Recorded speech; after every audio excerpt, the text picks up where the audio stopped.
It's my pleasure to introduce Jim Stanford, who's an economist and director of the Centre for Work and Labour Economics, an economics think tank with offices in Vancouver, BC, and Canberra, Australia. Nice place to work. Jim is one of Canada's best-known economists, and he's served for over 20 years as an economist and director of policy with Unifor, Canada's largest private sector trade union, formerly the Canadian Auto Workers, and he's quoted frequently in print and broadcast media and contributes regular commentaries to the Toronto Star, Global National News, and CKNW Radio. He's also the Harold Innes Industry Professor in Economics at McMaster University in Hamilton, and an honorary professor to the Department of Political Economy at the University of Sydney. Jim received his PhD in economics from the New School of Social Research in New York, and he holds M.Phil in economics at Cambridge University and a BA with honors in economics from the University of Calgary. Jim is the author of Economics for Everyone, A Short Guide to Economics and Capitalism. I must say, one of the only economic books on my shelf that is written in plain English that anybody could understand, and which has been published in 6 languages. Jim has written, edited, and co-edited 6 other books and dozens of articles and reports in both peer-reviewed and popular outlets. He's provided research and advice through numerous federal and provincial government panels and inquiries on economic policy, innovation, jobs, and social policy. Jim is recognized for his ability to communicate economics concepts that's accessible and humorous. So please welcome Jim, and thank him for coming to us all this way from BC. And we're so pleased to have our friend Jim Stanford. Thank you.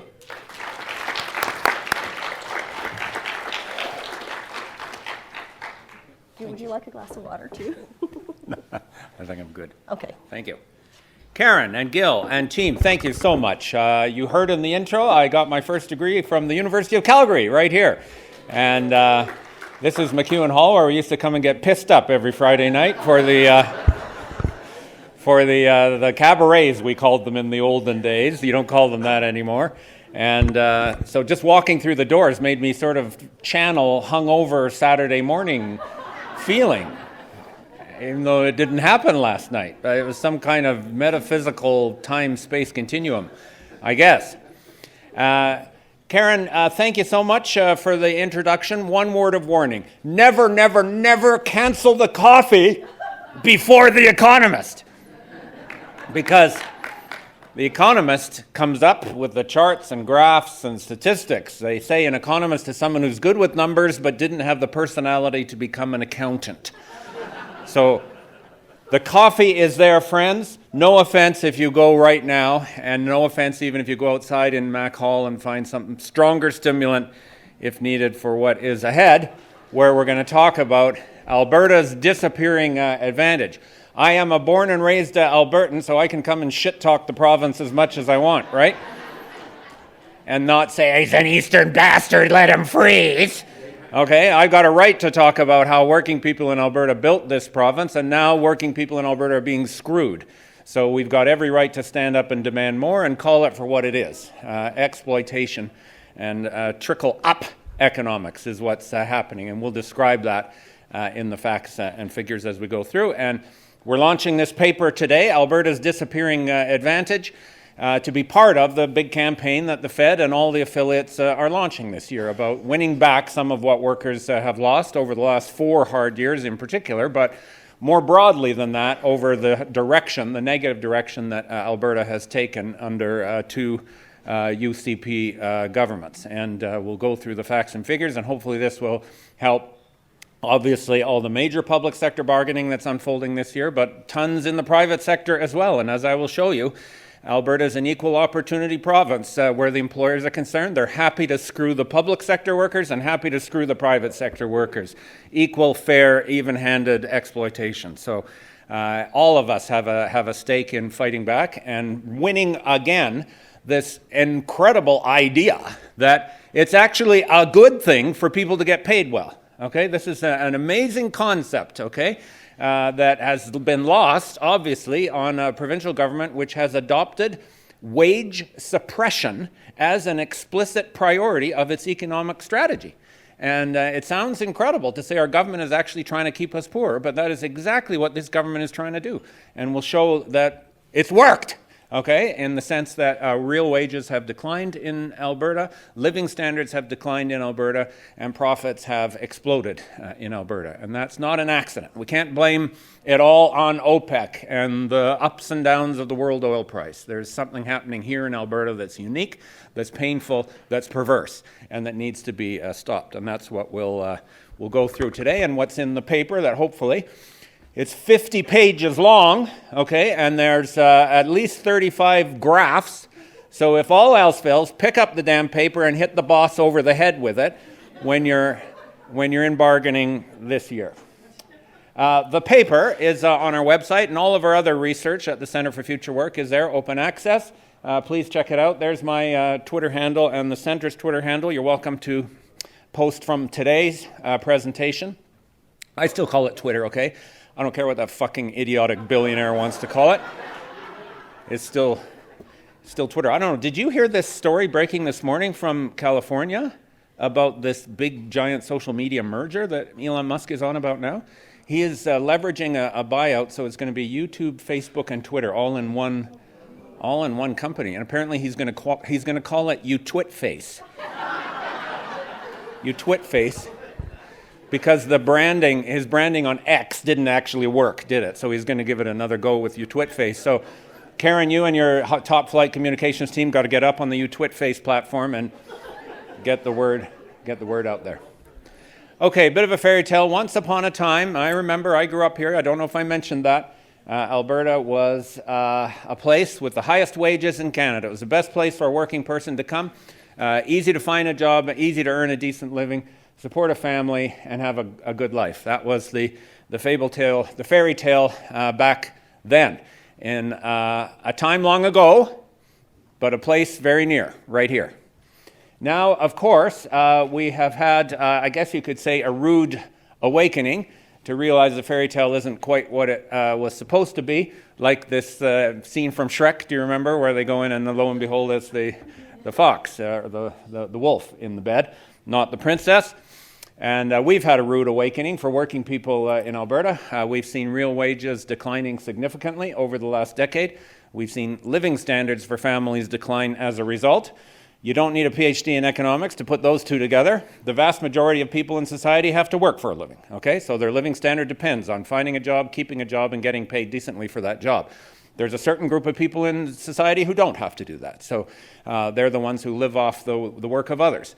But most people depend on wages and salaries and other forms of labor income for the major income over their life cycle, supplemented by the other things that we have going for us, like income security and pensions later in life, etc.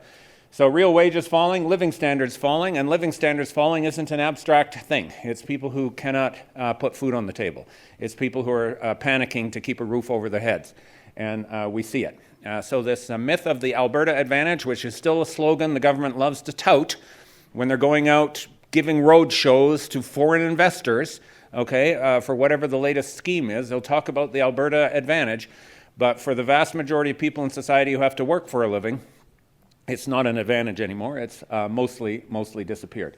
So there's the full paper that the Fed, in partnership with our center, is launching today, and we'll do some commentary on it, some media coverage on it. Hopefully the arguments will be useful in all of your bargaining, again, public sector and private sector, over this very, very busy bargaining year, 2024.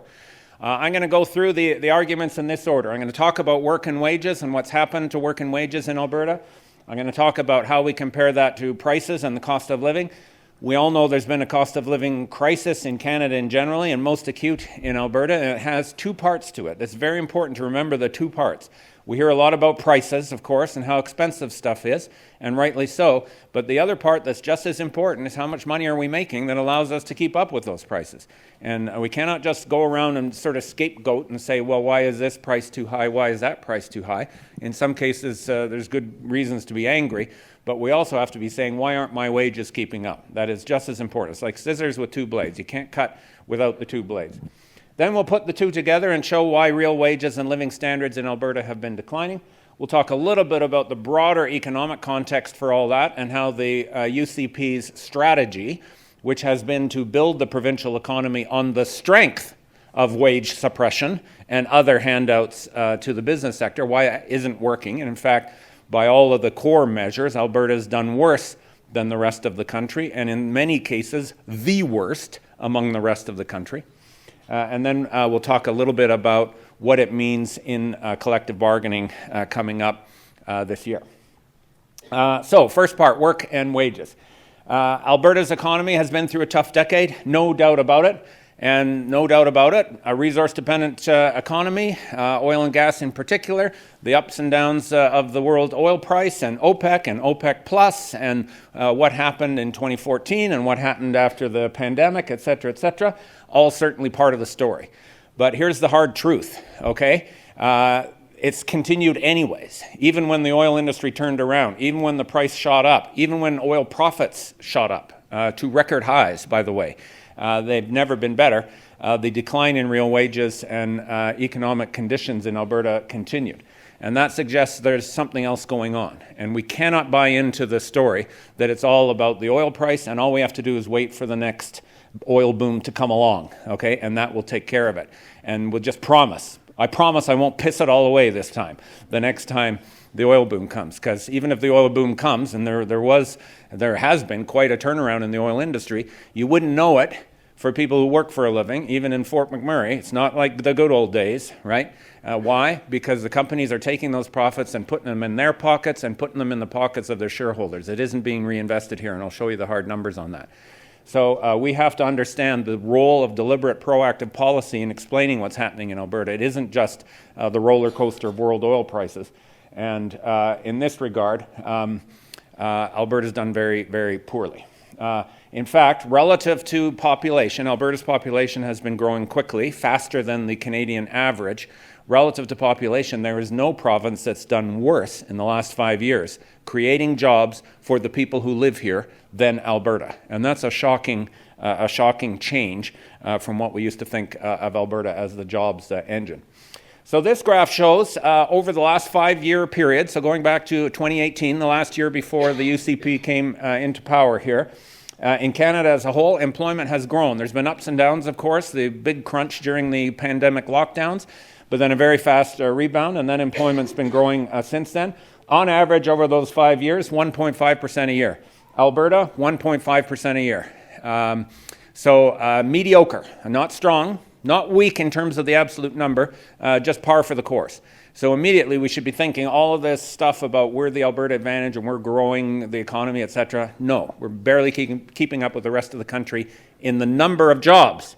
But the population has been growing faster than the rest of the country, which means we have to think about how many jobs there are for the people living here. So people who've decided they want to come to Alberta, and most of the population growth is immigration, either internationally or from other provinces, have to find work when they get here.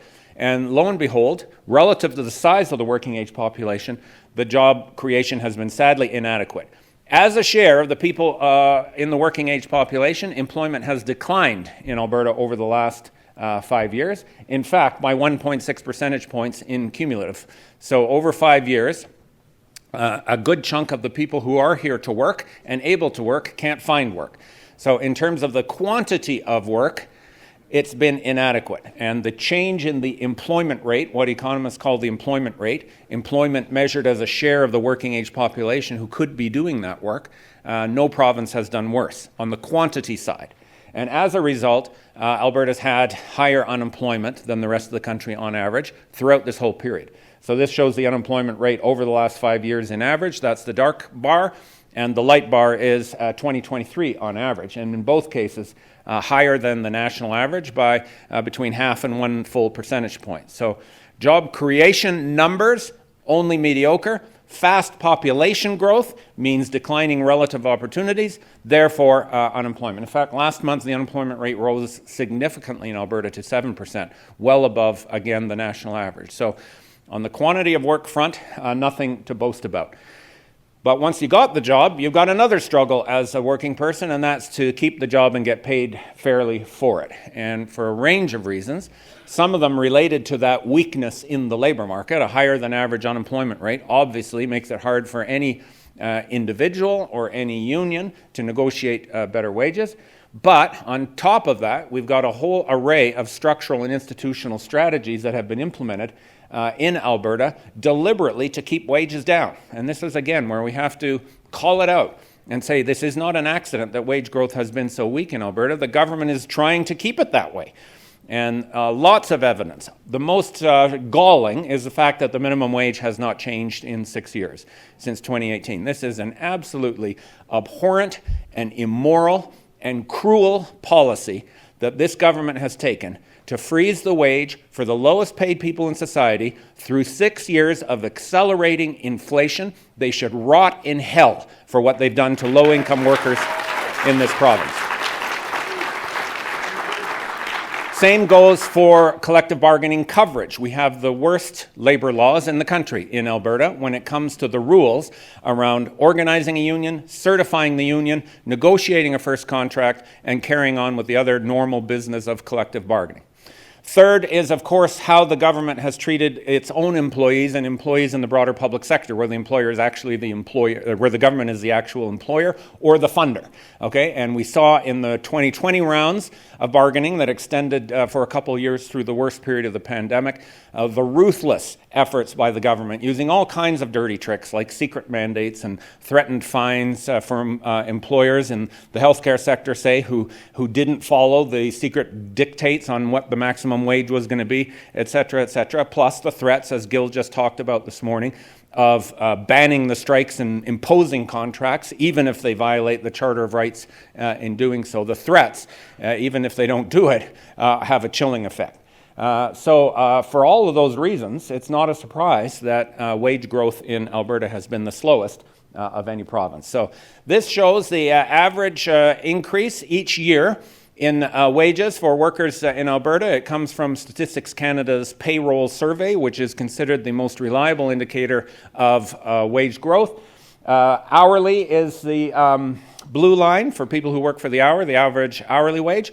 The red line is everyone, including salaried workers, calculated on an average weekly earnings basis. Not a whole lot of difference, not a whole lot to choose between them. Salaried workers, the so-called professionals, have been getting screwed as badly as the hourly workers, okay? So don't think that just because you get paid by the week, you're therefore a higher class and a different category. Obviously, your members know full well just being paid by the week doesn't protect you at all. Wage growth had been growing at a decent pace, 4 or 5% a year. 2014, when the oil price crashed and Alberta had a serious recession, obviously it fell. In fact, for a couple of years, wages were shrinking in nominal terms. This is bad. Average wages falling in nominal terms, let alone what was happening with inflation, just in dollar terms. It started growing again by 2017, but slowly, and we've seen average wage growth of about 2% in the 5 years since then. And lo and behold, that is the worst of any province in Canada. So much for the Alberta advantage. By this score, average annual nominal wage growth. So this is just dollars. This isn't taking into account the cost of living. Nominal wage growth, 2% a year over the last 5 years. There's a technical term in economics for this type of wage growth. It's called shitty wage growth. Okay? That's a technical term in economics. Shitty wage growth means nominal compensation increases inadequate to cover the necessities of life. Okay, that's the definition. I have to define the terms, Gil, as I go along. You can't get all caught in the jargon here. But it's shitty. Yeah, it's definitely shitty. Average in Canada, 3.4%. In some of the leading provinces, like next door in BC, 4% a year over this period, making twice as big gains over a 5-year period. Again, that's not an accident. That's not a one-time tweak. That obviously reflects a difference in approach. And the reality is, in BC, we've had a government during this period that believes in higher wages and supports them, with regular increases in minimum wages, with changes to collective bargaining laws, which has made it easier, not next to impossible, to organize new unions, and fair deals, absolutely fair deals, negotiated with public sector workers in the broader provincial sector. So lo and behold, that's not an accident, okay? That's not because the price of trees went up, okay, or anything else. That's because government, elected by the people, said, you know what, this is a priority. We're going to make sure that wages do well, and they have. And in Alberta, worse even than traditional hard luck provinces down east. So where's the Alberta advantage here? Maybe we should all freaking move back to New Brunswick or something, because lo and behold, they're getting almost twice as much per year as they do here. So same goes if we talk about weekly earnings. I mentioned the difference between hourly. That one was hourly. This is weekly earnings for all employees, hourly and salaried. Grown a little bit better, 2.3% if we include the salaried workers, and we also include changes in hours of work. But the gap to the rest of the provinces is just as big. In either measure, Alberta is the worst out of all the provinces. And that means a shocking fact: Alberta is no longer the highest wage province in Canada, and that changed last year, 2023. Average hourly wages in British Columbia now just a tad higher than they are in Alberta. And you see what's happened. The growth in Alberta has been very slow. The overall growth in Canada is the black line, and BC just passed them. So there once was an Alberta advantage for workers. As recently as 2013, Alberta's hourly wage was 17% higher than the Canadian average. That is a significant advantage, okay? A time long ago, in a place not very far away, there was the Alberta advantage. And look what's happened since. And again, it's not irrelevant what's happened in the world economy and so on, but it's been absolutely deliberately worsened by specific policies implemented here. And the Alberta advantage to the average in the rest of Canada has now shrunk to almost invisible. If you get out a magnifying glass, you can see the gap between the blue line and the black line there. It's now 3%, and BC has passed Alberta as the province with the highest wages. Very important to note, this has been experienced across the whole labour market. So this shows the change in real wages in Alberta in each industry that's tracked by Statistics Canada. So we know that the public sector workers have had a real chunk taken out of their real purchasing power because of those agreements that were pushed down on them in 2020, 2021, 2022. But it's been experienced across the private sector as well. So out of the 19 sectors followed by Statistics Canada, there's only 2 that have seen an increase in real wages over that 5-year period. That means how much weekly earnings have changed relative to inflation, and we'll get into that in a little bit more detail. And one of them only by a tad. The one where you've seen significant real wage growth is ICT, Information and Communication Technology. All the nerds and their data programming and all that, they're doing all right. They don't have to move back to New Brunswick, but the rest of the economy have all shrunk. Even the petroleum and mining sector. This, again, is important. For anyone who says, well, it's all because Justin Trudeau has screwed up the oil industry. Well, first of all, the oil industry has never made more money than it's made in the last 2 years. Never. Okay? Secondly, despite that, the workers in the oil industry are seeing their real wages drop. In fact, by a little bit more than the average. So the average decline in real wages is the bottom one, and the oil and gas sector and mining is above it and have fallen just a little bit further. So we cannot trust the next oil boom to save us, okay? Pierre Poilievre, God help us, can come in as Prime Minister and he can build 10 fucking pipelines, and it still won't save our wages, okay? Our wages will only grow if we got the power to win it, okay? If we got the power to win higher wages, and that's what matters, whatever industry you work in. And this isn't public sector, this isn't public sector fat cats against the rest of us. This is shared exploitation. And wherever we work, we've got a common cause to build collective power and fight back against employers and governments who are trying to screw us. And that is the mission of a union, isn't it? To pull people together to fight back. So I've been emphasizing it isn't an accident. Obviously, the relatively weak labor market conditions in Alberta haven't helped. The fact that unemployment has been higher than the average and is rising and is now 7% doesn't help. But all of those other factors, the minimum wage freeze, the restrictions on collective bargaining, the attempts to really repress wage growth in the public sector, even just abandoning workers in all kinds of other ways. Think about things like health and safety rules, or the changes in workers' compensation, or the failure to do anything about insecure work and labor hire practices and gig jobs, etc. All of that has contributed to a world in which workers' wages have been falling. So this is the minimum wage story again. If you ever need a reason to get out of bed, mad as hell, ready to fight for the union, just look at this graph. Okay, this is the change in minimum wages in Canada since 2018. And then the unweighted average across provinces up by 28%. Most provinces and most countries in the world, by the way, have rediscovered that minimum wages are a vital tool of economic progress. They have really, really been emphasizing, not just in Canada, but around the world. You know, there's a few exceptions, but minimum wages have been growing. And the old arguments that a minimum wage will cause unemployment, et cetera, have been mostly thrown out. Okay, there's been lots of economic research that higher minimum wages, if it's done right, does not create unemployment. In fact, sometimes it actually creates more jobs for all kinds of reasons. So around the world and across everywhere in Canada except Alberta, you've seen some significant increases in the minimum wage. And Alberta, of course, is the only province where the minimum wage has been frozen at $15 for that time. What that means is, relative to the cost of living, the minimum wage is lower. Okay, $15 an hour in 2018 does not buy, or bought way more than $15 an hour today buys. Okay, so in real terms, the minimum wage has been cut by over 14%.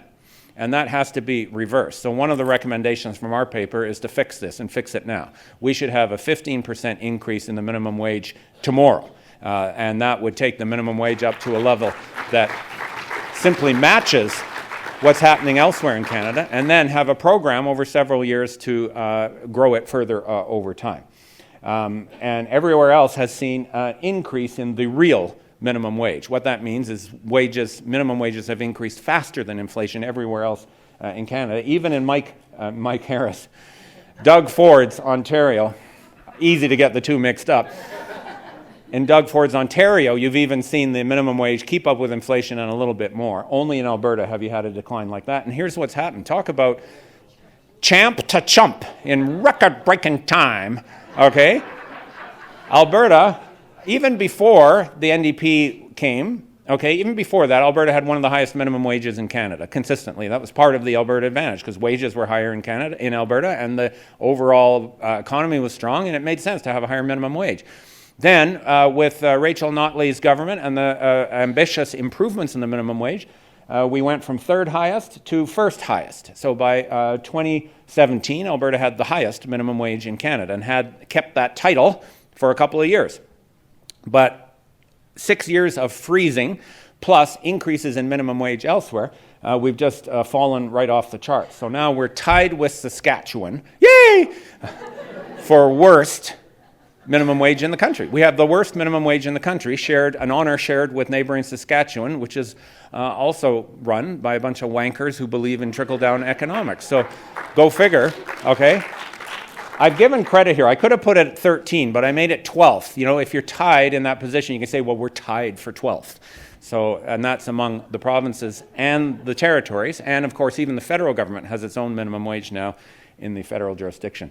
This is the collective bargaining environment, which is also very challenging. Despite the hard work and leadership and solidarity of you and your unions and your members, okay, Alberta is a tough place to be a trade unionist. You all know that, because the rules and the laws and the culture are stacked in an unfavorable way, rather than other places where unions are recognized rightly as a legitimate, positive, constructive force in society and supported to do our job. We actually make the economy stronger by what we do. And other places recognize that in varying degrees.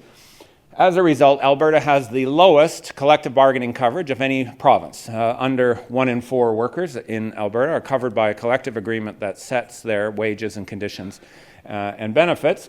That is a little bit higher than the union membership rate, because in some industries there's always 1 or 2% of people who are covered by the agreement, even though they're not in the bargaining unit per se. So union coverage is a bit broader of a number.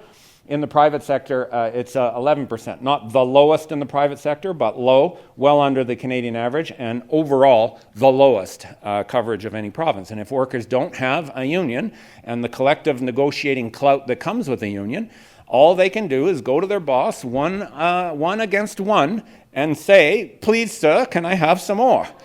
And then the employer can say, "Go fuck yourself," okay? Which is more often what they say. Unless you're Steve Jobs or Wayne Gretzky or someone who's truly irreplaceable, the employer has no compulsion to give you more when you go one-on-one. This is the logic of collective bargaining.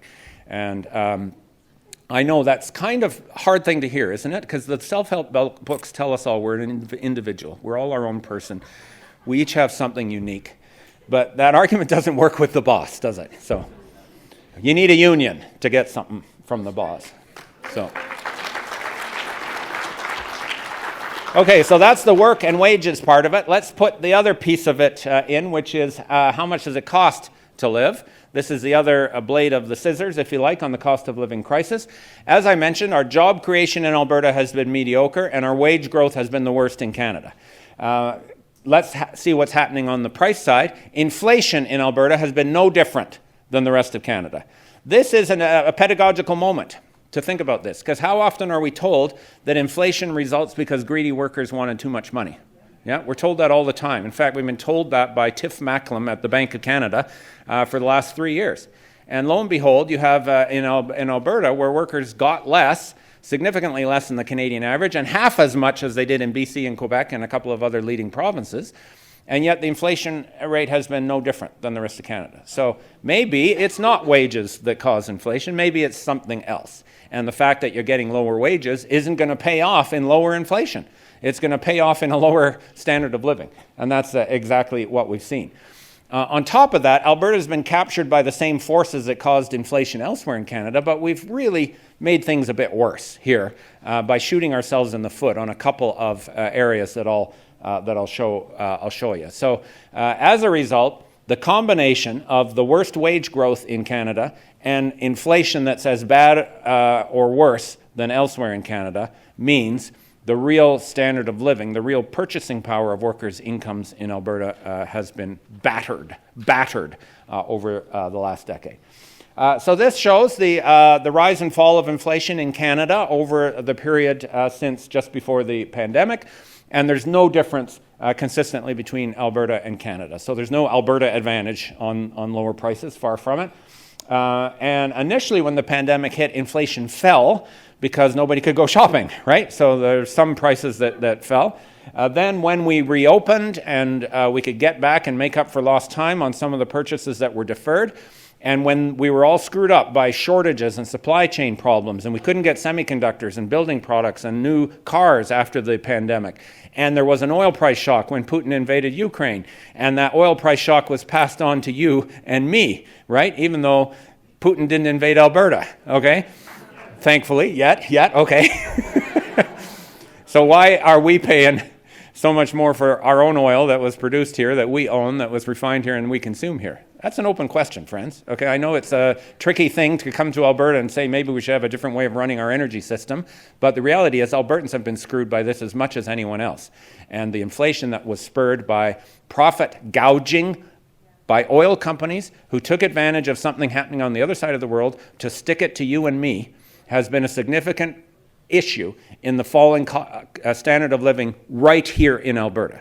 So the fact that Alberta has the oil didn't save us in an economy that's still run by the corporations who don't care that we own the oil. Okay, so hard lesson there, but someday we'll have to talk about this. I didn't say national energy program, did I? Those words didn't come out of my mouth, so don't panic. But we will have to talk about how do we set energy prices. And there are other places in the world that regulate energy prices. We regulate many energy prices anyway. We are supposed to regulate the electricity price and utilities and so on. So the idea that we should have a surge in inflation because Putin invaded Ukraine and OPEC Plus went nuts isn't obvious. Okay, that's not an inevitable fact of life. At any rate, Alberta's done no better than the rest of Canada on the rise and fall of inflation. And we should have a little bit of understanding of what caused inflation. It was not wages. Okay, wages lagged well behind inflation in Canada and elsewhere around the world. There were all those unique post-pandemic factors, the shortages, the supply chain problems. Many of them have been fixed. Another factor was companies took advantage of that moment.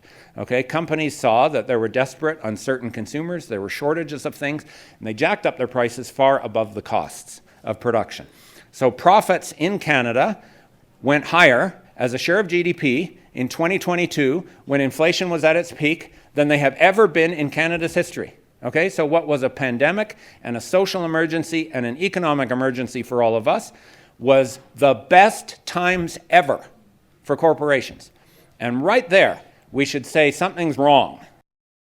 Something is wrong when we've allowed a powerful segment of society to make more money than they ever have off of the misery and uncertainty that the rest of society is facing. But that's exactly what's happened, and that was a significant factor in the inflation that we saw. Now, in the last year, we've seen inflation come down quickly, for good reasons and bad reasons. The good reasons are those supply chain issues have been mostly fixed. The energy price shock has, at least for now, been relieved a bit by lower energy prices globally. We'll see what happens the next time this Mideast war breaks out and the global futures markets go bananas again. But for the time being, it's been better. For bad reasons, the high interest rates that the Bank of Canada has imposed, whether workers were to blame or not, we were targeted for the tough medicine in the form of high interest rates to, first of all, take thousands of dollars out of our pockets every year in higher debt charges, but secondly, slow down the economy and recreate a so-called desired level of unemployment. At any rate, inflation has come down dramatically. In Alberta, some of the things the provincial government did made things worse. This one sticks out, okay? This is the 5-year cumulative change in the electricity component of the Consumer Price Index in Canada, and no relationship whatsoever. Alberta's living in another universe than the rest of Canada. Why? Because we've got a government that has pursued the most bizarre, fragmented, irrational, internally contradictory energy policy that you can imagine. They're still trying to blame it on Rachel Notley and phasing out coal. It's got nothing to do with that. Nothing to do with that. It's all about this bizarre faith in the ability of a fragmented market composed of utility companies who are smart. The utility companies know in this so-called instantaneous market clearing system that we have in Alberta, if I cut back supply, I can jack up the price and make more money. That's what's happening here. Then when the provincial government comes in and says we're not going to build any more renewable capacity, okay, to have some kind of dog whistle point, the rest of the world is building renewable capacity as fast as they can, not just because it's clean, because it's freaking cheap. It's cheaper than any other form of energy, any other form of electricity for a new generation. And we're going to say, no, well, we're not doing that because it's anti-oil, so we're not going to do it. And I'm going to rev up my base by saying that we're not going to build any of those fucking windmills or anything else. Talk about shooting yourself in the foot. And the evidence is right there. And this surge in electricity prices in Alberta was significant enough that it lifted the Canada-wide inflation rate, okay? Lifted the Canada-wide inflation rate, which the Bank of Canada looked at when they set interest rates.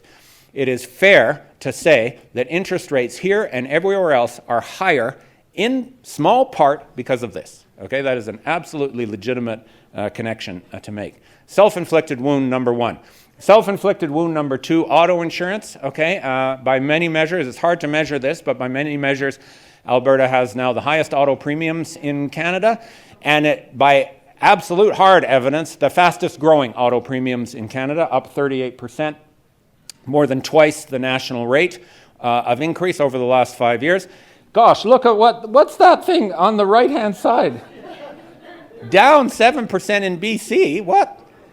Oh, the province with a public auto insurance company that runs a service rather than a profit gouging operation. Okay, well, we'll think about that one too. Tuition fees. Cutbacks to university funding in Alberta have been wicked for a province that claims to be thinking about innovation and everything, and the universities have responded to that by increasing tuition faster than any other province. And by the way, tuition fees are in the Consumer Price Index. That is part of inflation. Part of the user fees that governments charge for services, whether it's getting on the bus or going to university, shows up in the inflation rate. And in this regard, if a government actually cared about inflation, they would cut those fees, not increase them. But Alberta's been going the wrong way. Another one is the rents. The housing costs, of course, are very hard to get a handle on. Lots of things happening. The increased interest rates, of course, increased the debt charges on mortgages. They've also undermined supply of new housing, construction of new housing, which we need more of, by the way, given our population growth, is shrinking. That's perverse. But that's on the Bank of Canada's blame sheet, not the Alberta government's. But Alberta could do something about rents. Many other provinces have rent controls or protections for renters. Alberta has none. It's all up to the free market, and lo and behold, rents are growing faster here than any other province. So for all of these reasons, there's no Alberta advantage on the cost of living side. And in fact, if we look at what I've been showing you mostly are inflation numbers, right? Inflation measures how fast the price is changing. This is a measure of the actual cost of living, the absolute level of the cost of living. So how much does it actually cost? It's different than the inflation rate. So the inflation rate has been the same in Alberta as other provinces, but the actual cost of living is higher. It's hard to get a handle on this, again, because you have to go across the country and survey, how much is housing, how much is food, how much is transport, and everything else. But Statistics Canada does it. They have a survey called the Market Basket Measure, where they look at the different things that you have to buy for the basic necessities of life, including housing, food, energy, transportation, etc. And on that score, Alberta's absolute level of cost of living is high. Okay, that means Alberta is not a cheap place to live, and the inflation is as high here as it is elsewhere. So by cities, ranked by cities, Calgary is number 2, just behind Vancouver, and ahead of Toronto. That's surprising, that it actually costs more to live in Calgary than it costs to live in Toronto. Edmonton is number 4, ahead of all those other places, including Ottawa, where fat cat public servants who've never worked a day in their life in the private market, like Pierre Poilievre, for example, okay, they all live in Ottawa. Ottawa's not a cheap place to live. Edmonton's more expensive than Ottawa. So if you compare the two cities, they don't do it for every community, they do it for the major cities. Compare it for the two cities to the average of all the cities, and the average cost of living by this measure in Alberta is 8% higher than it is in the rest of Canada, in the other cities, in the overall average. And remember my Alberta Advantage chart that showed the wage was 3% higher than it is in the other provinces. So skill testing economics question, okay? This is why I studied economics for 10 years at this fine university and 2 others. If your wages are 3% higher and your cost of living is 8% higher, are you better off? No fucking way are you better off, right? That's the answer. So put the two together. The weakest wage growth in Canada and the weakest job performance relative to population in all of Canada, with inflation that's been no better than the rest of Canada, that's worse because of self-inflicted policy mistakes here, and a cost of living that in absolute terms is higher than the rest of Canada. What do you get? Well, the fact is, there's been the fact that workers in Alberta have suffered through weak wage growth hasn't produced any kind of savings on the price side. And the overall level of living costs is quite high. And that means that in real living standards, there's no Alberta advantage at all. This shows the real hourly wage adjusted for inflation in Alberta, going back a bit further now, back to 2010. And wages were growing in real terms, and Alberta had the highest wage, and that's all changed. And we've seen a 10% decline in the real purchasing power of an hour's work in Alberta over the last decade. That is a historic change. Okay, it is very rare that you would see any jurisdiction experience a loss in real purchasing power that big and that sustained. Okay, this wasn't just a one-time shock. Obviously, there were shocks in there, but there were other things happening in there, and there were good times in there, yet the real wage has only gone in one direction, including in 2022 and 2023 when the oil industry made more money than it has ever made in history. So this isn't going to be fixed by just waiting for the next boom. It's the worst in Canada, measured over this is just over the last 5 years now, consistent with the earlier graphs. After adjusting for inflation, the hourly wage in Alberta has fallen 5% in 5 years. Pretty much the same pace. I just showed you it fell 10% in 10 years and it's fallen 5% in 5 years. So it's, as I say, a sustained trend. If we adjust for weekly earnings, okay, including salaried workers, it isn't much better. 4% decline over 5 years. Either way, I'll go back to the hourly one. You see, Alberta, real hourly wages down 5%. They rose slightly in the rest of Canada. So despite the inflation that's happened in the last couple of years, real wages held their own, basically. The wage growth kept up with inflation and a tiny bit more. In Alberta, they declined more than any other province. Same goes if we count weekly earnings. The real wage growth in the rest of Canada was a bit better, more like 2% over 5 years. Not great by historical terms, but not bad considering what happened with the pandemic and inflation and all that. And again, the measures taken in the rest of Canada to support wages, including higher minimum wages in every jurisdiction but Alberta, and improvements in labor law. Think about the federal jurisdiction. Think about the BC jurisdiction, where labor laws were changed to make unions more powerful, basically. And all of that has paid off in real wages that have grown most other places, but not in Alberta. And this is the same graph now as I showed you before, where Alberta lost its leadership. But now I'm looking in real terms instead of nominal terms, and this, in a way, shows you more realistically what's happened in Alberta. Alberta's lost leadership, not just because nominal wages were growing slowly, but because real wages were falling 10% over a decade. No wonder we're not the wage leader anymore. And in the rest of Canada, as I said, they have done, not great, but they have held their own over this whole period. Because most households depend on wages and salaries for most of their income over their life cycle, a decline in real wages is going to translate into a decline in real living standards. So this shows household incomes in the provinces, both the average, that's the dark blue line, and the median. The median is the person who's at exactly quote-unquote middle class, the person who's exactly at the 50% level of all of the households. If you rank them from rich to poorest, 50% is the median. And in general, the average grows faster than the median because people at the top get so much money, okay, it pulls up the average, the mathematical average, without really affecting where the middle person and people below the middle are. So this is why we show both measures. And by both average and median wages, incomes now, not just wages, so this includes everything, including pensions, income security, small business income, investments that people might have. Real household incomes have declined, and the only province that's done worse consistently across both of those measures is Manitoba.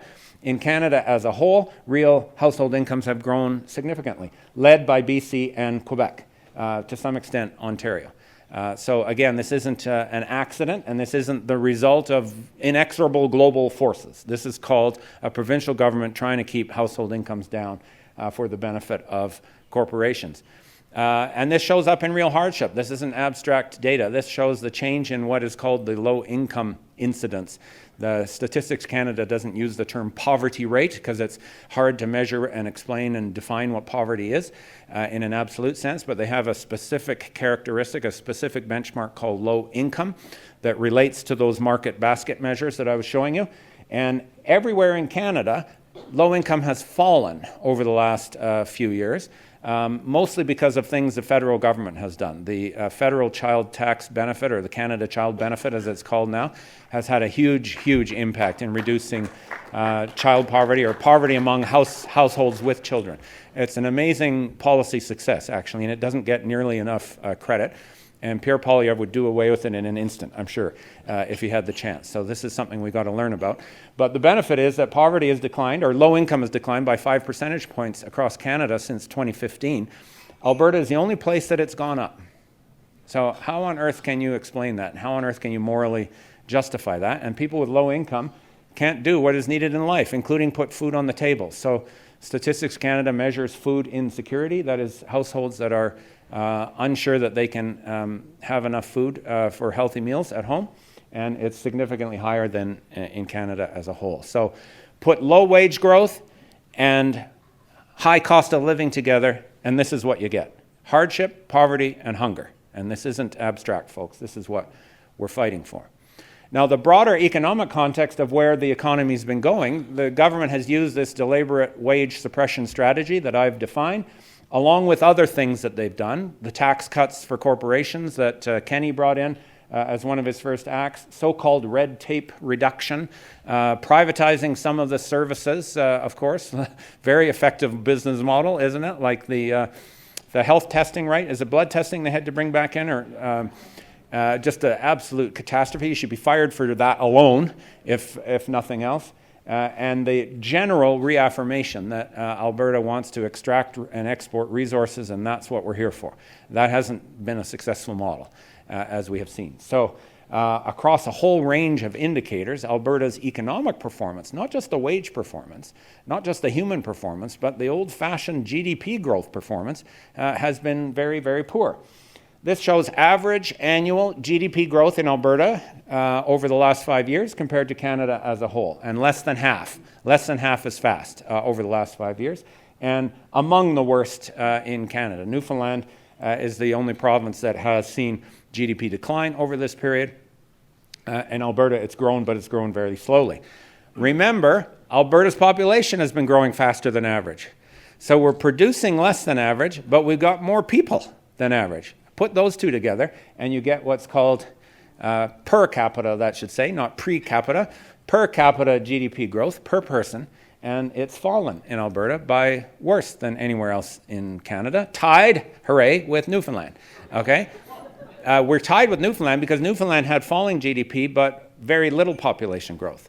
Alberta had very slow GDP growth, but rapid population growth. And so and putting the two together, we're as bad as Newfoundland on a per person basis, and much worse than the rest of Canada, where it's been about no change in real GDP over that five-year period. Nothing to be proud of there. And even this trickle-down idea that if you make life wonderful for rich people and businesses, they will come, they will invest, and everything will flow therefrom, okay? Even that theory isn't working. This is the pace of nominal investment, nominal non-residential investment in everything from infrastructure, including public capital spending, factories, mines, offices, roads, etc. Investment in dollars has grown at 2% a year over the last 5 years, compared to 5% in Canada as a whole. Again, among the worst in Canada. The same provinces, Newfoundland, Manitoba, Saskatchewan, Alberta, have all had very weak investment and very weak economic growth, because we need investment to grow the economy. This one shows, for the private business sector in particular, adjusted for inflation. So this is real business capital spending. It's fallen in Alberta by 1% a year, compared to a slight growth in the rest of Canada. This is a really worrisome one, which is innovation spending. We all hear about research and development and intellectual property and pharmaceutical formulas and computer software. This is the investments that people make in intangible assets and knowledge. And Alberta has done the worst. Real growth in innovation spending by the business sector has grown very slowly in Alberta, in part because the government has absolutely rubber-stamped a model of economic development saying you don't need to innovate, you don't need to change, just keep pumping that freaking oil, okay? That has been the motto. And of course, we need oil, and we're going to keep pumping some of it, but we better damn well figure out what else to do as a society and an economy, because that recipe isn't going to last, okay? Everybody who's got their eyes open can see that. But the provincial government, again, in part because of hot-button politics, thinks it's better to deny that and delay it and defer it. And as a result, we're not investing in the new stuff that we're going to need to know. And that at less than 1/3 of the pace of investment growth in the rest of Canada. This is something to be ashamed of, absolutely ashamed of. And because investment has been so weak, investment as a share of our economy has been falling. That means we're putting less back into the economy. And in fact, even the corporate profits side of it, profits have been higher in Alberta than they ever have been in history, but the amount that's getting reinvested in Alberta by business is not enough. Okay, 55 cents of every dollar of those record profits that companies have taken in over the last 5 years was reinvested in new projects. What happened to the other 45 cents? put in the pocket as retained earnings, handed out in special dividends, used to buy back the shares of the companies. Many of the energy companies have bought back their own shares. That's a proof that a company has more money than it knows what to do with. Okay, it literally has more money than it knows what to do with, and so they sit around and say, I know, let's just buy back our own shares. That'll drive up the share price a bit, and I'll get a bigger CEO bonus as a result. That's literally how it happens. That's how the conversation happens. So they are not reinvesting in Alberta like they are elsewhere in Canada. What's that? Neighborhood BC run by rampant Bolsheviks dictating vaccines and gender-neutral bathrooms? And what? Almost 100 cents of every dollar being reinvested there? What? This isn't made up, folks. These are the actual numbers. So another dimension is productivity growth. Big conversation happening in Canada about productivity growth and the need to improve it. Lots of reasons why productivity growth has been shocked by the pandemic and afterwards. But it's still happening in most places, but not in Alberta. Over the last 5 years that we've got data for, productivity in Alberta fell. So an average hour of labor in Alberta produces less value added in real terms than it did 5 years ago. That's another reason why this government should freaking resign. Because they say, we're all about efficiency and the private market knows best. No, actually the private market does not know best. The private market knows best how to do something that makes money. That is different than doing something that's useful. Okay, the two do not go hand in hand. So if we think of the logic of trickle-down economics, the first ring in the chain is use various corporate policies, including wage suppression, tax cuts, deregulation, privatization, to make things super profitable for business. And then business will invest like crazy and the benefits of growth will trickle down. We know that that link is broken. We have seen that wages have been falling in real terms and the wealth is not trickling down. Surprise, surprise, even that link is broken. Even the first bit of the trickle-down story is wrong. That simply bending over backwards to make your jurisdiction as positive for business as possible doesn't mean you'll get more growth, more investment, more innovation.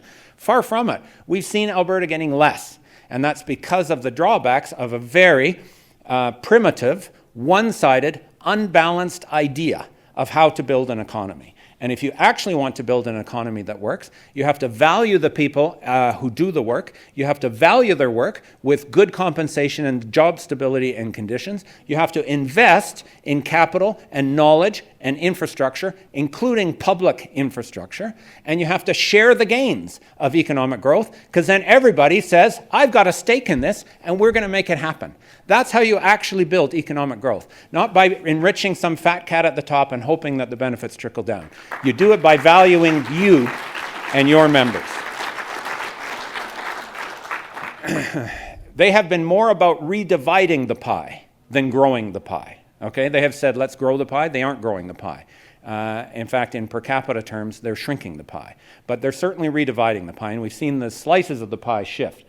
This shows the overall growth in nominal labor compensation over the latest 5 years that we've got data for. Wages in total in dollars grew, but by less than half as fast as they did in Canada as a whole. On the other hand, we have seen some astounding profits. Okay, this is the 229%, so more than tripled profits in the last 5 years that we've got provincial GDP data for.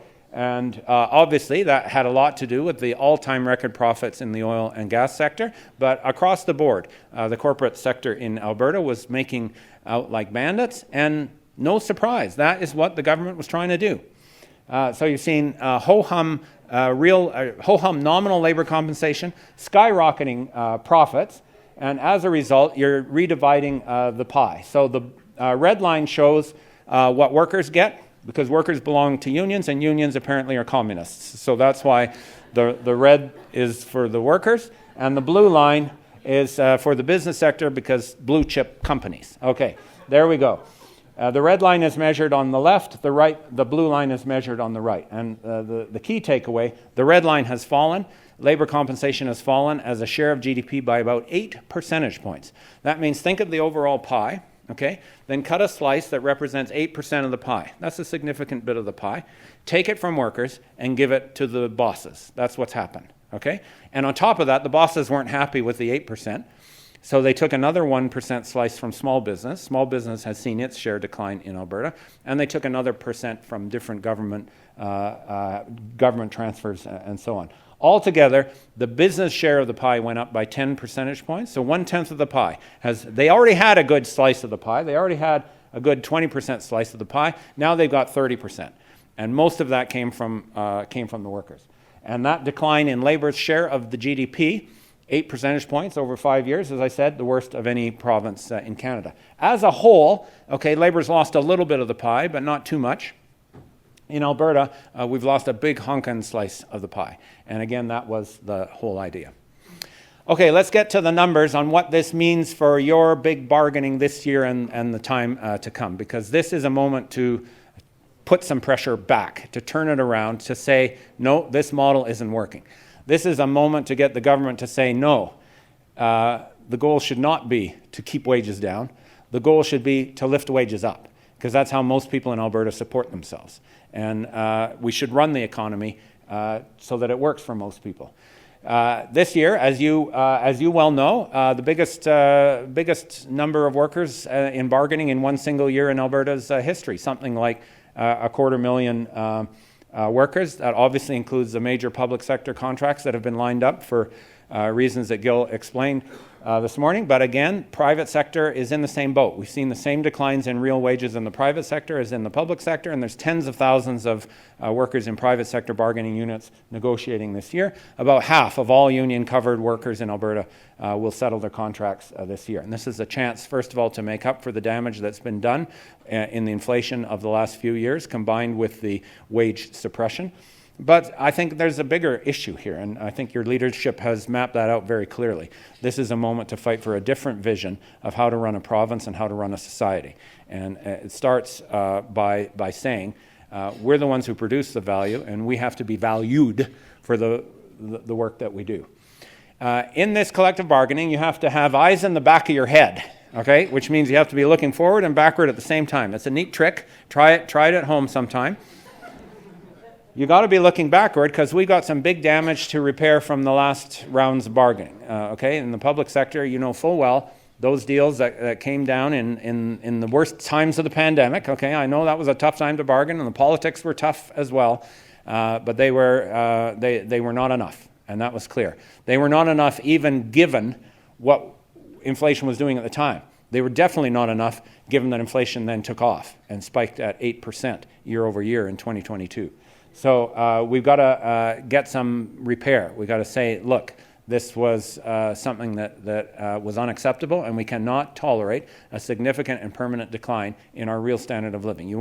It's not fair, first of all, for the people doing the work, and it's impossible to run an effective education system and healthcare system and every other essential service if you're degrading the real standard of living of the people doing the work. You obviously just won't be able to recruit people to those jobs, and you have all experienced that in recruitment and retention. So there's different ways to do it, and you know, union bargainers are very creative at thinking about different ways to get that back.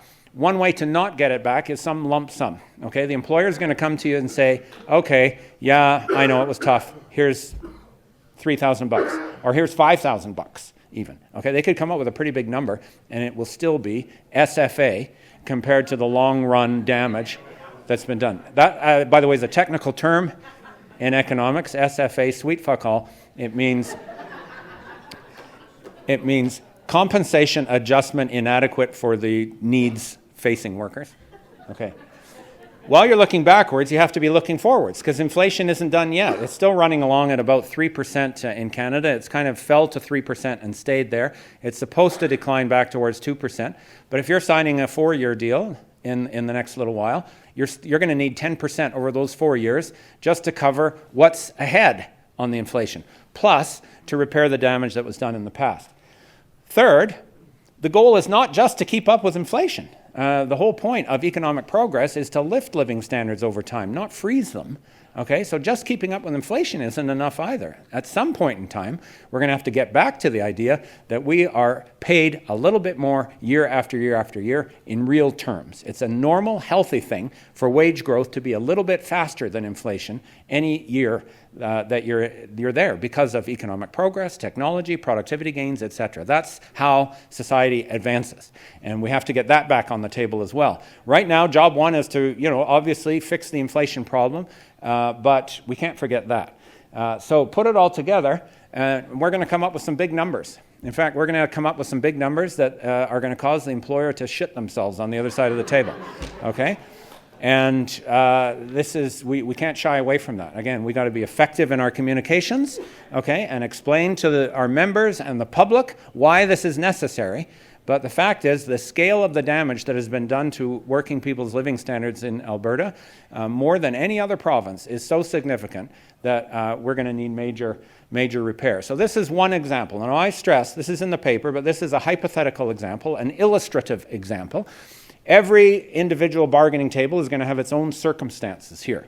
But if we took a 4-year agreement that is coming to expiry now in 2024, and we look at what it was paid over the last 4 years, and I know the public sector contracts are not all the same, there was some variation, but by my reading of it, about as good as any of them got was 4.25% over 4 years. And that was 4 wicked years when cumulative inflation over those 4 years was 16%. So do the math. That is a 10% decline in real wages right there in the last 4 years. So looking backwards, the eyes in the back of our heads, we can't forget that. We can't just say, well, that was then, now we're in a new world. Okay, we got to win that back. Then we're looking at the likely inflation over the next 4 years, probably 9% over the next 4 years.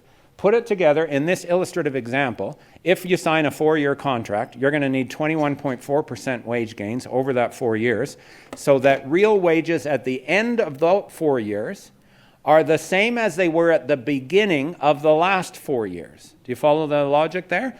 So we would get real purchasing power in 2028 back to where it was in 2020.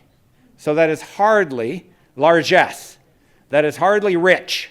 That is hardly, an enormous step forward. That's just trying to get back to where we were. That shows how modest this agenda is, but how significant it is going to be for your members and for the government. And, try to get as much of it up front as you can, because the damage has already been done. Your members are experiencing that damage every week. Try to get as much of it up front as you can. If you can't get, a special one-time 10% wage adjustment effective ratification, then spread it out over some years. Even if you spread it out over the 4 years, you still need 5% a year for 4 years to get real wages back at 2028 to where they were in 2020. Again, not greedy by any definition. But of course, the government and some of the media are going to portray it that way, which is why you need to have the story to tell your members about why this is necessary, and we're going to do what we have to restore real wage losses, to protect our paychecks against future inflation, hopefully someday to once again make gradual real wage progress over time so that living standards rise, not just stay the same. And then, of course, in every round of bargaining, you got other stuff that you got to take care of.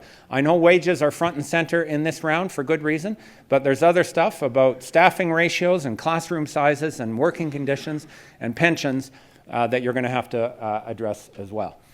The reality is confirmed by the experience of the last few painful years that without the collective strength that comes from a union that is organized and intelligent and informed and supported by its members and brave enough to do whatever is required for those members, workers will not get back these losses.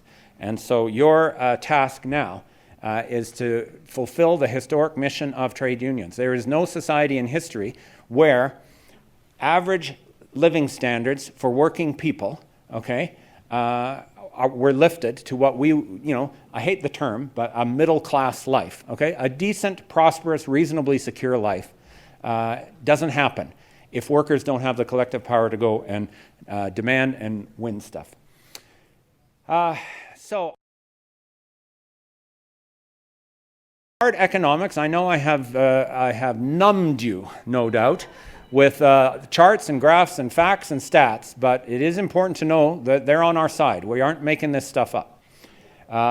Workers in Alberta have experienced a catastrophe in their living standards. A 10% decline in real wages, on average, over a 10-year period is a catastrophe. It's the sort of thing that happens rarely in history and usually when something is falling apart. Okay? So this is significant.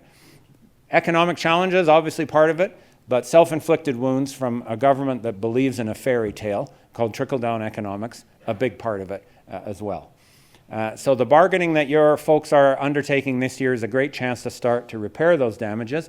The government can't afford it, okay? The government revenues, own source revenues for the Alberta government, not because they tax enough, these corporations, but even just this paltry take that they take, the profits have been so high, government revenues have absolutely soared.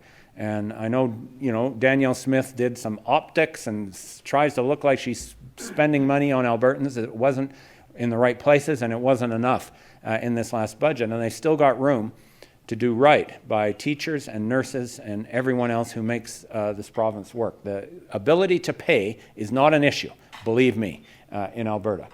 And in fact, we can argue that strengthening and repairing real wages will be good for Alberta's economy because households will be in better shape. Low income will start to fall instead of rising. Poverty and hunger will get less severe.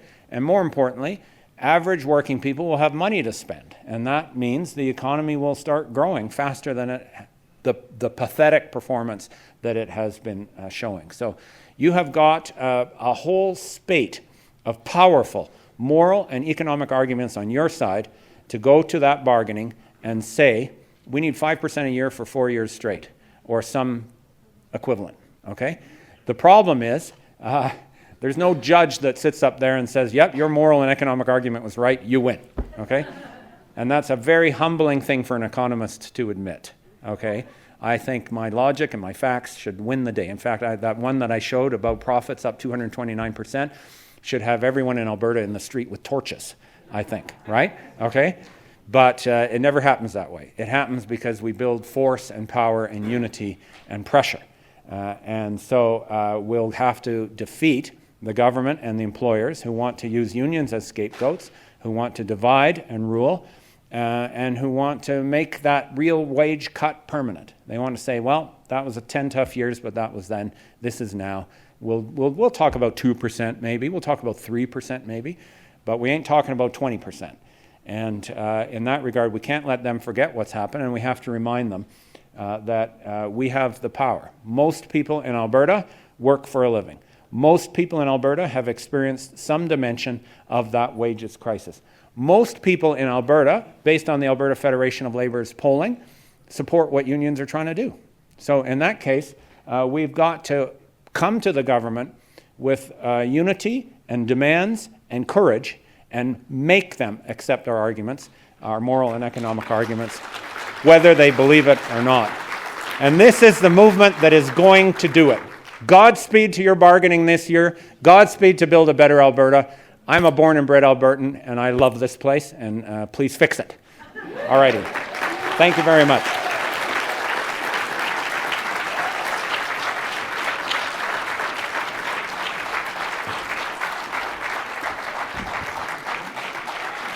That was fabulous.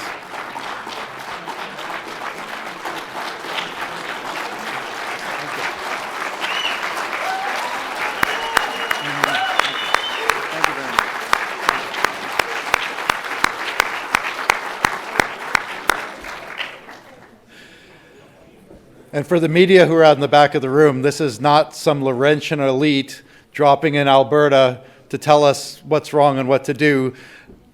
He's a Calgary-raised boy, went to school here. So this is an Albertan telling us about an Alberta problem and how to fix it. And I'm going to anticipate a question. The report that this presentation is based upon is being released today. He mentioned the title, The Disappearing Alberta Advantage, and it's actually available and in your hands right now. There's a QR code in your program right next to Jim's picture. And if you use that QR code, it will take you to the report which has been posted on the AFL website right now. So you literally already have the report in your possession with all of those charts and graphs, or at least most of them. And so you could take it home with you and take it to your local and share it with your fellow members. I'm so relieved, Gil. When I saw the QR code next to the picture, I thought it was taking you to my Tinder account. But, no, it goes to the paper. Okay, good.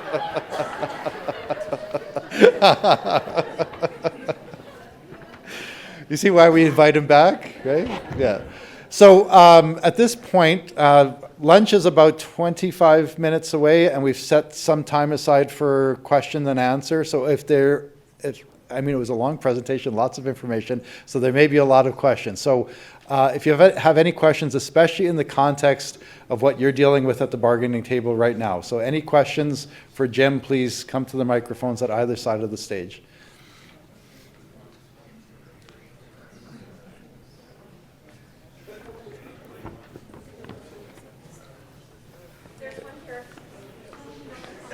Yeah.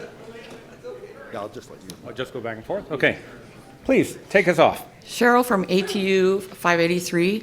I'm just wondering if you could tell us what the government does with the lottery funds that they have, because they get billions of that. Where do they spend that? Well, the lottery revenues, it's not the best way to raise money for a government, frankly, because it preys on people who are desperate and think my only solution is to win the lottery. It's a very unfair way to raise money. But it does go into the government's general revenue pile. It's a line item in the budget, and so it goes into the pot that is used to fund all the other public services.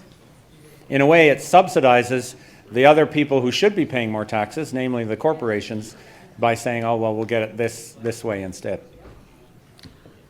Teresa Kaefler, UFCW 401.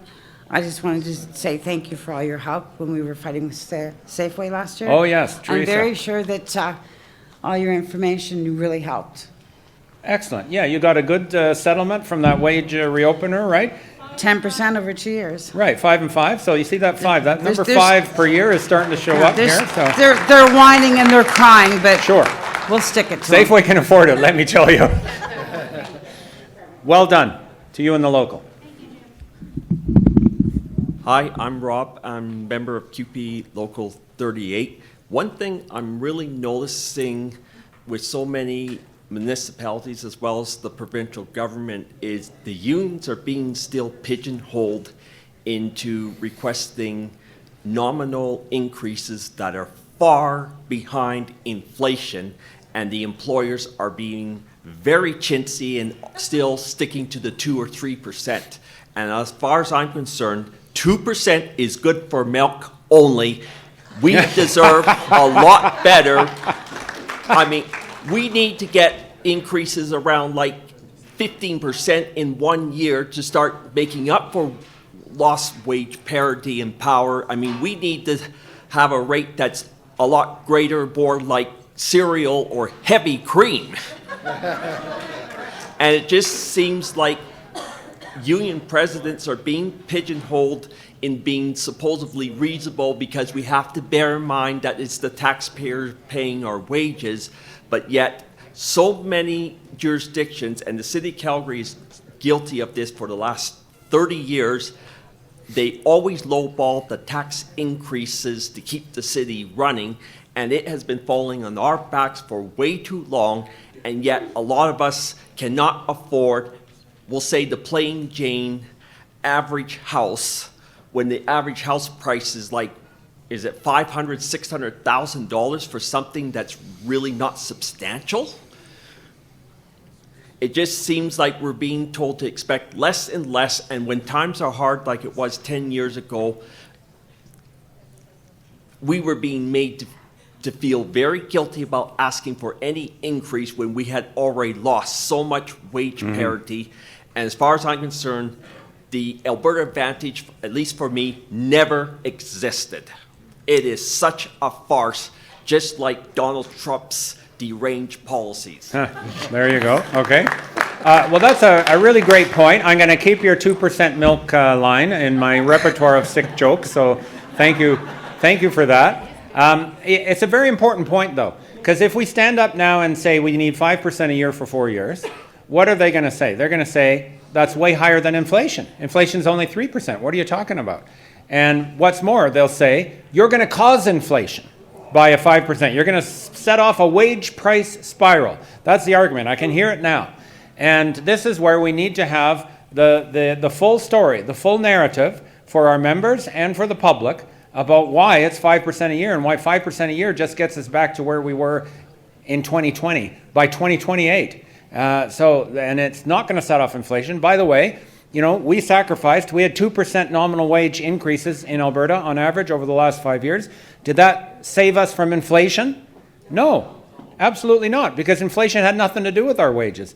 And in fact, going forward, repairing our wages gradually over several years to where they were in 2020 is not going to set off inflation either.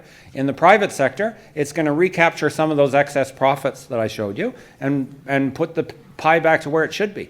In the public sector, it's going to put pressure on governments, including municipal governments, to stop lowballing the taxes. That's a big part of the Alberta advantage, right? The so-called low tax advantage. It hasn't been an advantage. Absolutely not. Alberta's economy is done among the worst of any province with its low tax advantage. Maybe we actually need taxes, okay, to invest in services and infrastructure and health and education.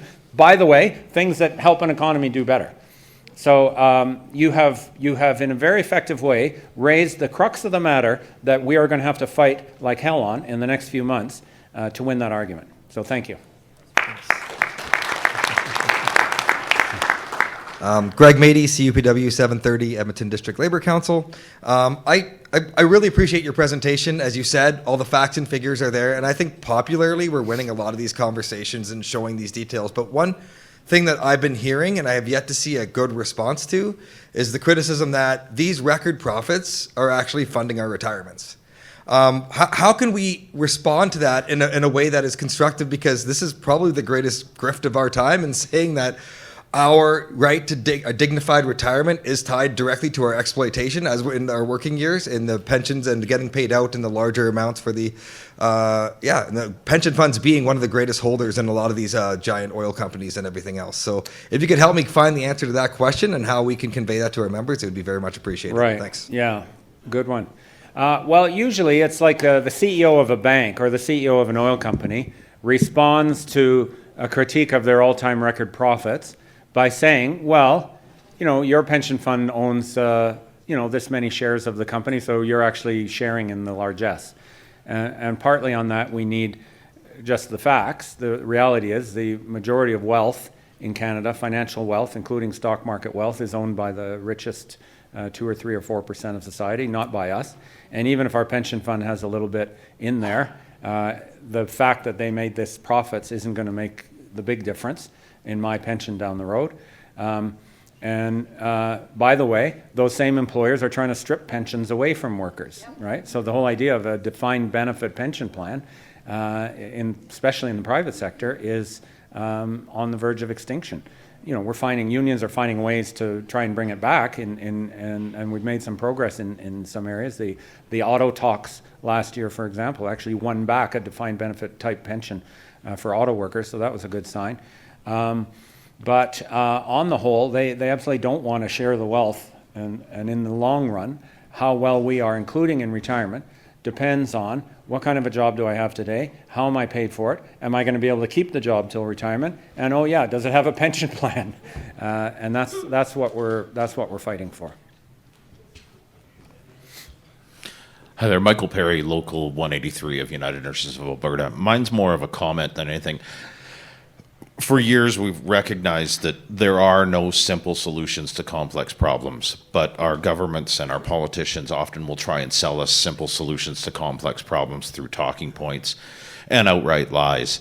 So I just wanted to say that I really appreciate the fact that you can come here and convert what is a very complex problem into some very plain speak solutions that people can digest and understand. We need more of you out there in Alberta, especially in rural Alberta, that sort of combat some of the misinformation and some of the outright lies that are coming out from from the UCP, to be able to help people digest some of this information and realize that we need solutions that maybe aren't simple and maybe aren't easy, because these problems aren't simple and they aren't easy.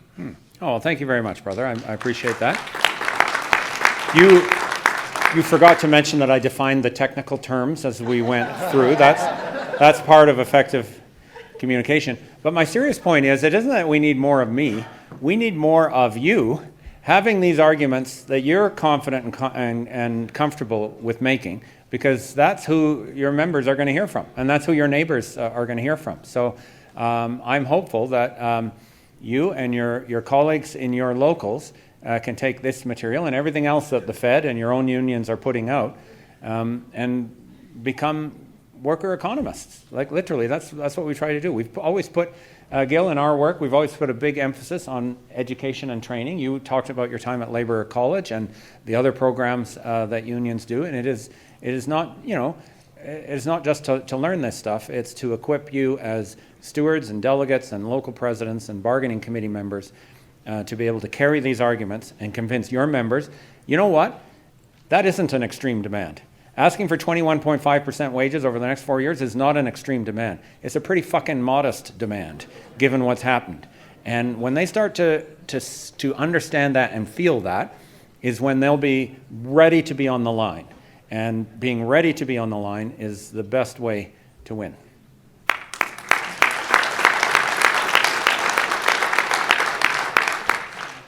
Hi, I'm Karina from the Graduate Labor Union. So it's the union of graduate student workers here at the University of Calgary. I'm really happy to see you here, that you're an alumni. An alumni, that's right. In fact, my office, my fourth year honors was just down the hall from Stephen Harper's office, believe it or not, Yeah. who was studying his master's in economics at the same time. And Yep. somehow we went different directions in life. I feel you. I'm in the same route, but yeah, my question is about bargaining. So we're bargaining right now, and we're facing an employer that is asking for concessions at the table. So offering very little monetary-wise, and then, kind of like threatening to increase only if we give up on language and in protections. So stripping back benefits and things that are already in our collective agreement. So this is very worrisome because monetary is very important, truly important. We have been talking about this, but language as well, right? So really my question is, do you have any suggestions how to manage this issue? I know it's a difficult question. Right. Yeah, that's the big question. Yeah. I mean, first of all, good luck. I'm so glad the graduate students have organized. Your work is work and should be treated like real work and be paid like real work. So good luck. And secondly, this government has made your job harder, right, with their cutbacks to higher education. So I'm not saying this justifies what the university is doing, not remotely, but the cutbacks have made universities a battleground. I showed you the thing on tuition fees.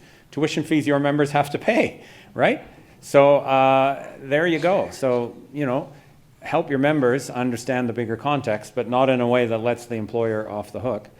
And then the third is no secret, educate, organize, mobilize, help your members know what the issues are, that your demands are legitimate, build solidarity with the Labour Council and the Fed and everyone else so that they've got your back when time comes, and go for it. Thank you. All right. Well, thank you so much for this welcome back to a place I have so many memories, McEwen Hall, not all of which I will share with you. And I'm so glad that the workers' movement in Alberta is strong and courageous and ready to fight, because you'll have to be ready to fight to win what you need to win. Thank you for what you're doing.